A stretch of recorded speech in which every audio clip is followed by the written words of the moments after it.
Bismillahirrahmanirrahim. Assalamualaikum warahmatullahi wabarakatuh. Dalam kesempatan ini saya ingin menyampaikan materi untuk kelas 7 SMP 1 Atawangkelang, yaitu mengenal bakat, minat, dan hobi.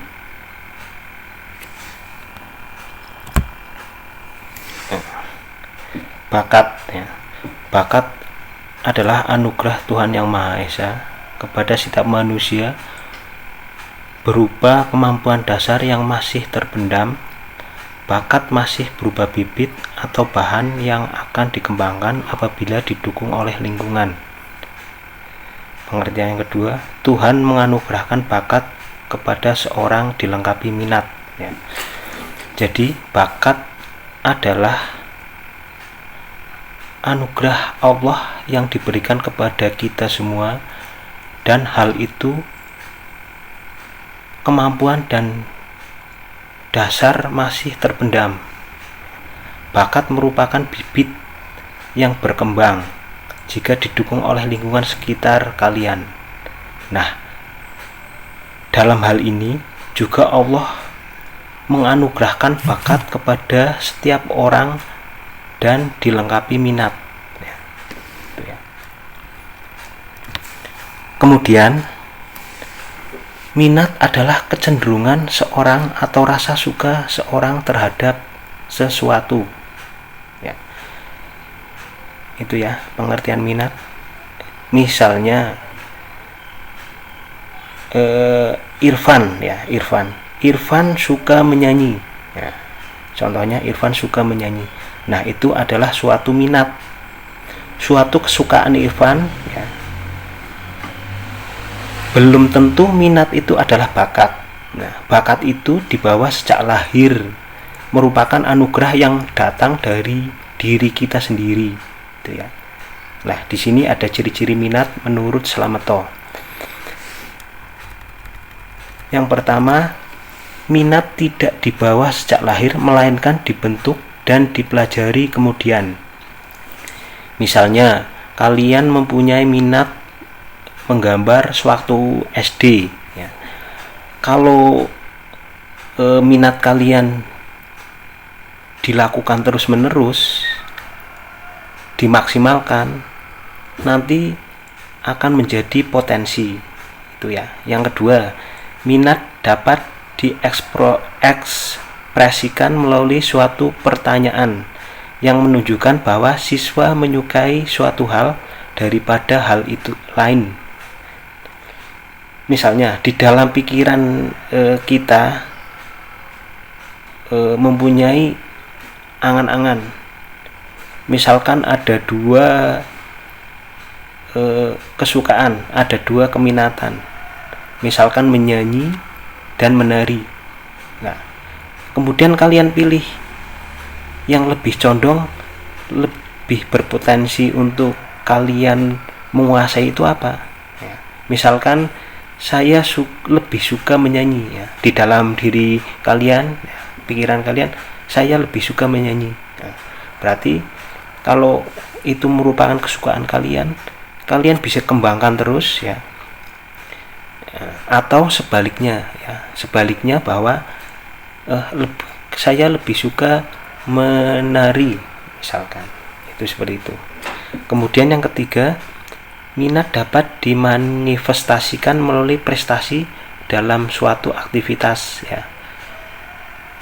Artinya minat dapat diaplikasikan dalam suatu aktivitas. Itu ya.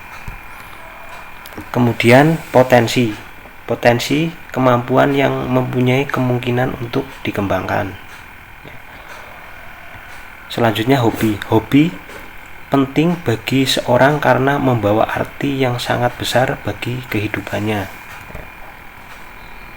Contoh ya, hobi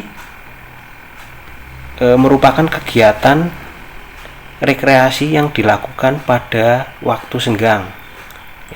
Orang yang enjoy dengan hobinya tidak mudah mengalami stres karena hobi biasanya membawa pengaruh positif Bila kita sedang merasa sedih, tidak ada teman yang membantu menghilangkan kesedihan, maka dilampiaskan kesedihan tersebut dengan menjalankan hobi kita, ya. Kalau kita sudah bekerja terus-menerus, itu perlu adanya merefresh pikiran, yaitu dilampiaskan ke hobi. Kalau kalian melampiaskan ke hobi atau pergi ke tempat-tempat rekreasi, itu segala pekerjaan pada waktu itu akan tidak terpikirkan, ya, tidak terpikirkan gitu. Atau hobi bisa, kalau kalian diasah terus menerus, ya, hobi akan menjadi suatu pekerjaan, ya, bahkan menjadi karir yang sangat besar. Saya contohkan, misalkan kalian mempunyai hobi menyanyi, ya, kemudian mempunyai hobi membuat bonsai, gitu ya, atau hobi kalian main sepak bola, ya. Kalau hobi kalian diasah terus menerus, nanti potensi kalian keluar, ya, itu akan membantu keberhasilan kalian dalam suatu pekerjaan atau karir, ya. Nah, di bawahnya dapat diambil kesimpulan bahwa bakat atau minat dan kemampuan sangat membantu dalam keberhasilan suatu pekerjaan atau karir.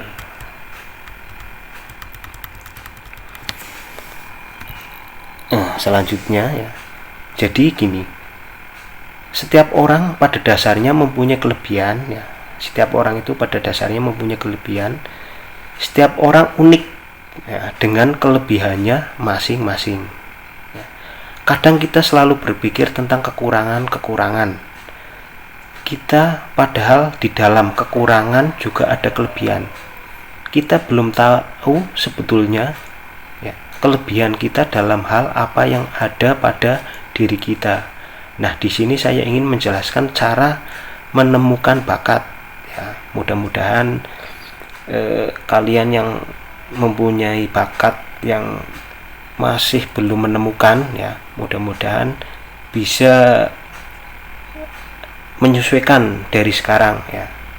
Nah, di sini saya ingin menjelaskan tentang cara menemukan bakat terpendam, ya, cara menemukan bakat terpendam. Yang pertama, lakukan eksperimen, ya. Di sini ada melakukan eksperimen. Artinya bahwa kalian mencoba hal-hal yang baru, mencoba hal-hal baru yang positif menurut kalian, ya, menurut kalian atau tentang hal itu, ya. Jadi kalian mencoba hal-hal yang baru, kemudian hal-hal baru yang sesuai dengan kesukaan kalian, ya. Itu yang pertama. Yang kedua, amati, ya. Amati itu ada dua, ya, caranya. Dari sudut pandang diri sendiri, kemudian dari sudut pandang orang lain, ya. Dari sudut pandang diri sendiri, ya. Dari sudut pandang diri sendiri, tanya pada diri saya, ya, suka itu apa, misalkan cocok enggak, ya, mempunyai bakat yang seperti ini, itu. Misalkan kamu melakukan suatu hal, ya, yang kira-kira kamu sukai, kemudian cocok enggak, ya, yang saya lakukan ini, seperti itu. Kemudian yang kedua, dari sudut pandang orang lain, ya. Kalian tanya kepada orang tua, ya, misalnya saya menekuni dunia seni, cocok enggak, ya Bu, ya. Cari dukungan penguat kepada orang-orang terdekat, ya. Biasanya orang lain itu lebih tahu kecondongan kalian. Oh, ternyata kamu punya hobi menyanyi dan suaranya bagus ya, punya bakat menyanyi, suaranya bagus. Nanti orang lain tahu, oh kamu ikut, nah misalkan kamu ikut lomba, jadi suatu potensi kalian ya, dan menjadi suatu bisa menjadi suatu pekerjaan ya, atau karir kalian nantinya. Yang ketiga, asah ya. Asah itu berarti ulangi ya, diulang-ulang terus hobi tersebut. Kalau sudah ditemukan satu bakat tersebut, diulangi ya. Misalnya bakat tersebut dilakukan berulang-ulang ya. Seperti orang mengatakan ya, bisa karena terbiasa ya, bisa karena terbiasa. Hal yang dilakukan berulang-ulang akan menghasilkan suatu potensi. Itu ya. Kalau masih bingung dengan bakat, coba kalian lakukan 3 hal ini ya. Dicoba ya di rumah, atau tanya dengan melalui pengamatan ya, tanya kepada diri sendiri, kepada orang lain, kemudian diasah ya, diulangi terus menerus ya. Mudah-mudahan nanti kalian bisa menemukan bakat kalian ya. Pesan saya apabila kalian melakukan suatu hal ya, diperhitungkan apakah ini baik atau buruk ya, pantas atau tidak ya, harus dipertimbangkan baik-baik. Itu dari saya untuk materi kali ini, mudah-mudahan bermanfaat untuk khususnya kelas 7 SMP 1 Atawangkelang. Terima kasih. Saya akhiri. Assalamualaikum warahmatullahi wabarakatuh.